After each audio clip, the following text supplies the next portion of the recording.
Hey there! Every month I ask my patrons on Patreon and channel members right here on YouTube to ask me their burning questions about science, technology, stocks, and the economy. This month there were a lot of questions about the Federal Reserve, when I think the stock market might bottom, my price target for Tesla stock, and my overall thoughts on ARK Invest. On top of that, ticker symbol U just turned 2 years old, and so far it's been a pretty wild ride. So I went ahead and I gathered some of the questions about me, my channel, and my personal thoughts on the future. Your time is valuable, so let's get right into your questions. Steven asks, do you have any faith in central banks making a soft landing for the economy, or do you think that it's going to be another train wreck like 2008? Great question. I don't think that we're getting a soft landing at all. Jerome Powell was saying that inflation was transitory for way too long, and now the Federal Reserve is playing catch-up by raising interest rates at a breakneck pace. I also don't think that they're really looking at the nuanced effects of their decisions. They just want to see a few key headline inflation numbers go down, no matter what the ultimate cost is to the economy. Jerome Powell is kind of saying as much at every Fed meeting as well. While higher interest rates, slower growth, and softer labor market conditions will bring down inflation, they will also bring some pain to households and businesses. These are the unfortunate costs of reducing inflation.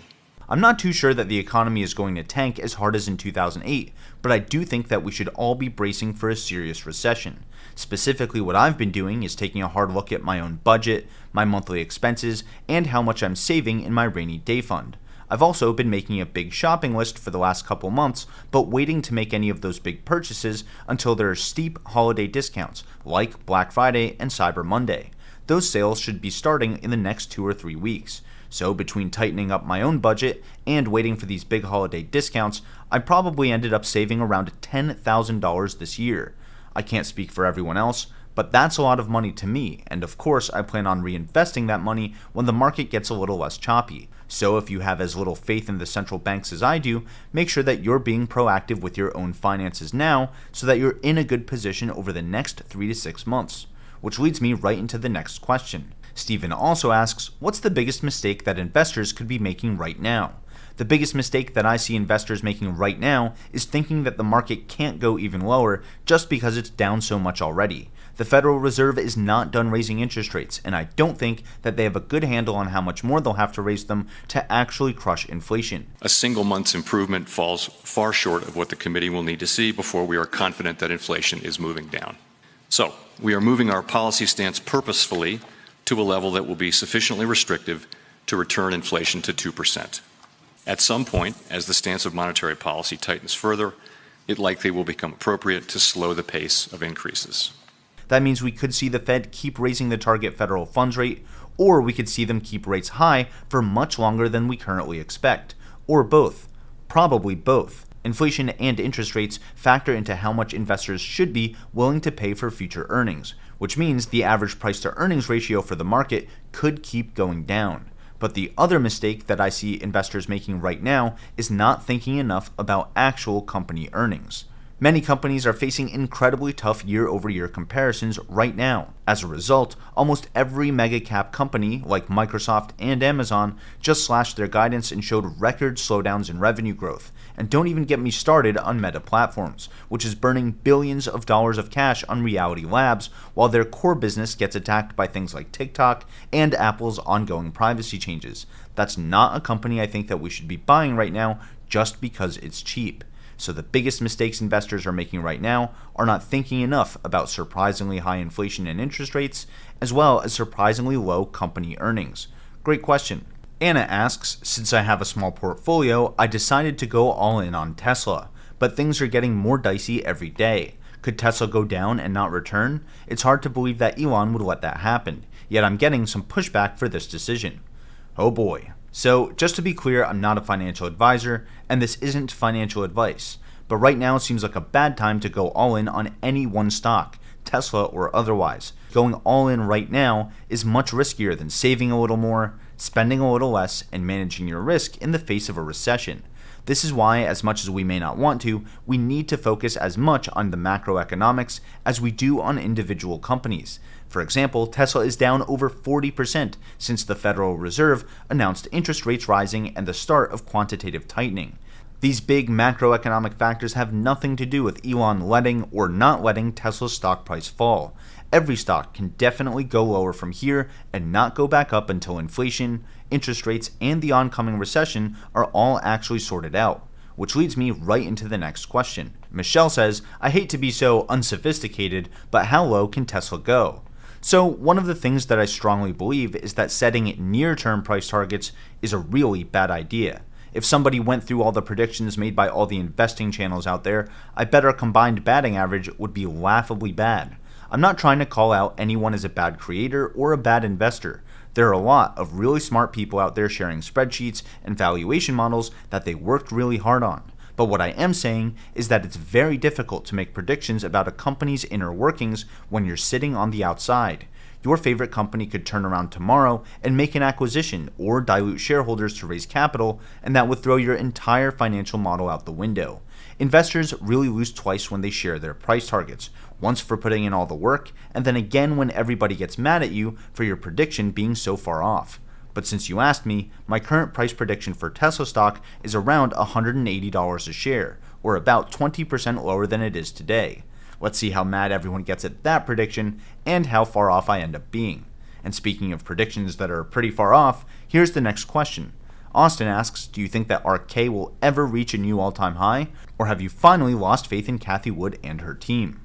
First, let me say that I get this question a lot, and I totally get where it's coming from. In a world of persistent, record-high inflation, Cathie Wood thinks that deflation will kick in much sooner than everyone expects. In a world where normal technologies seem to break all the time, ARK Invest expects super high adoption rates of even more advanced technologies, like electric vehicles, gene therapies, 3D printing, telemedicine, blockchain technologies, and so on. In a world where crypto is down 75%, ARK Invest thinks that Bitcoin could end up being a serious store of value for individuals, banks, and corporations.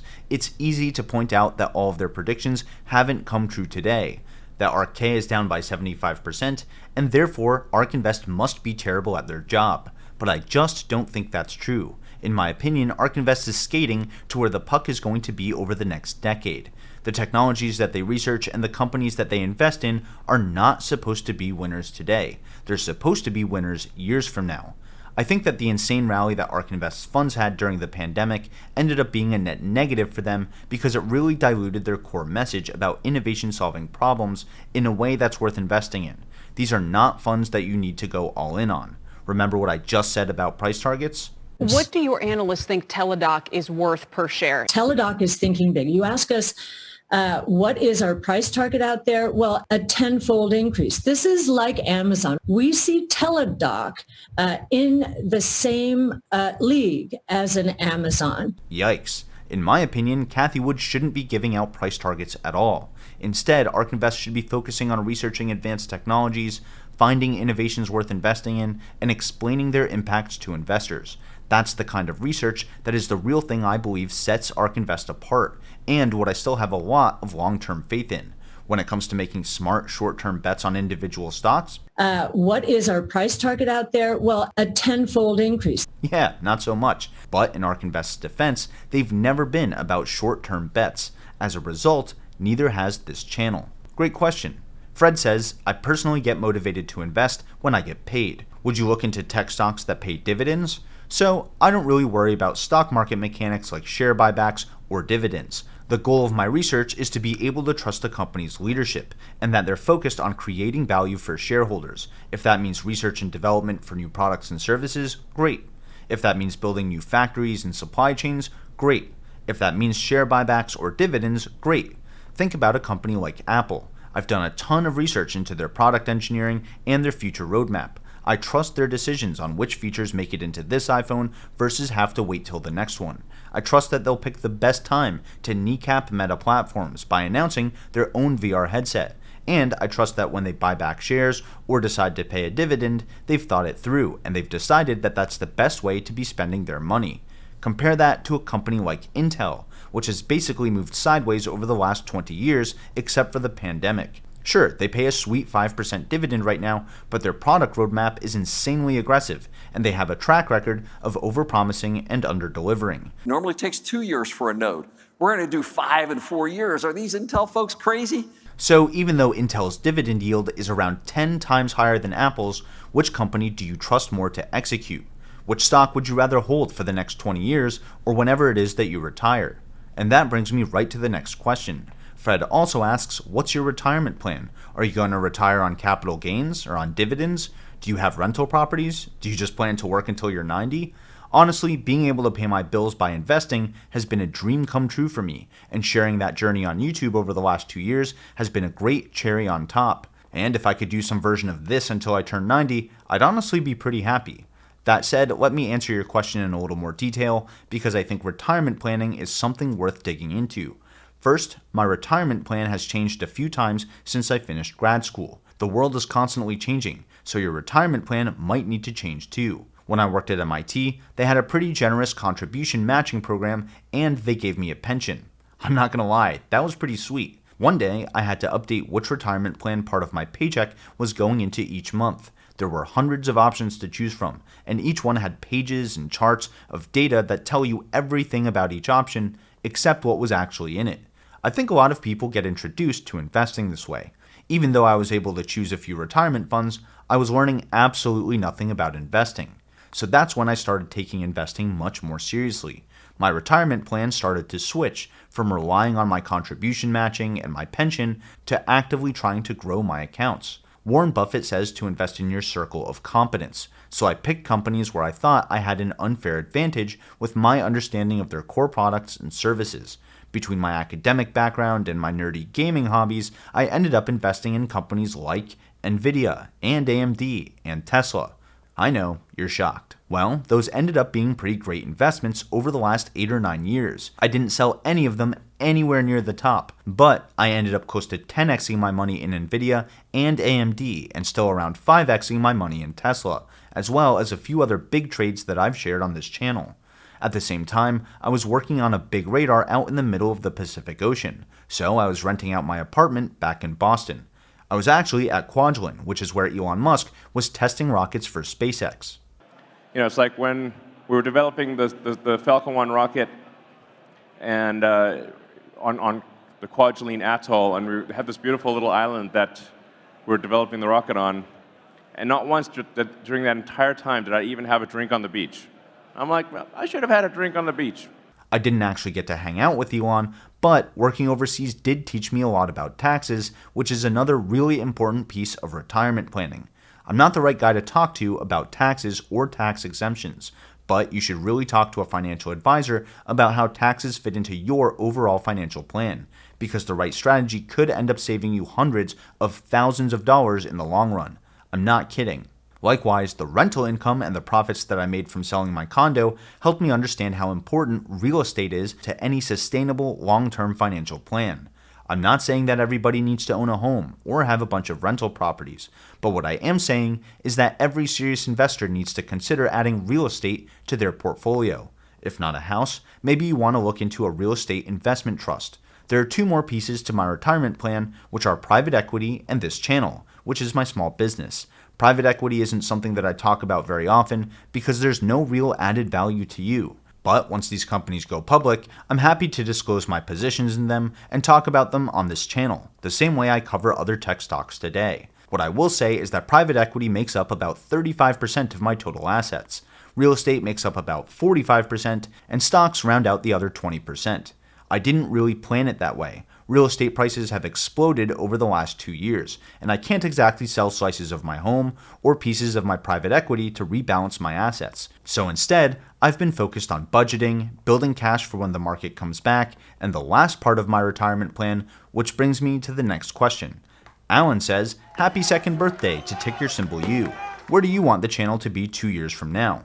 So when I started this channel 2 years ago, the goal was simply to help investors understand ARK Invest's research and their stock picks. If you look at all my videos today, around half of all of my content is still about ARK Invest. Since then, I've branched out to companies that ARK Invest doesn't hold, like AMD and TSMC, as well as big market shifts that ARK Invest appears not to protect against, like inflation or the Federal Reserve raising interest rates. I think that's a solid set of content to focus on, so I don't really see that changing much over the next 2 years. But while the first 2 years were about growing the channel, I think these next 2 years will be about scaling the business behind it. Maybe there's room for a newsletter or a podcast. Maybe I'll hire another researcher and a writer to help me cover specific kinds of tech, like semiconductors or the metaverse. Maybe I'll build an app or a tight-knit community where we share investing research or run some sort of fund together. If you have a good idea on how I can be adding more value to you, I'm really happy to hear about it. After all, this is the channel that invests in you. Either way, thanks for spending some of your precious time with me over these last 2 years. And if you're one of the hundreds of people supporting the channel on Patreon or right here on YouTube, thank you for your incredible support over these last 2 years as well, especially while the market has been this choppy. That really means the world to me. Thank you, and until next time, this is Ticker Symbol U. My name is Alex, reminding you that the best investment you can make is in you.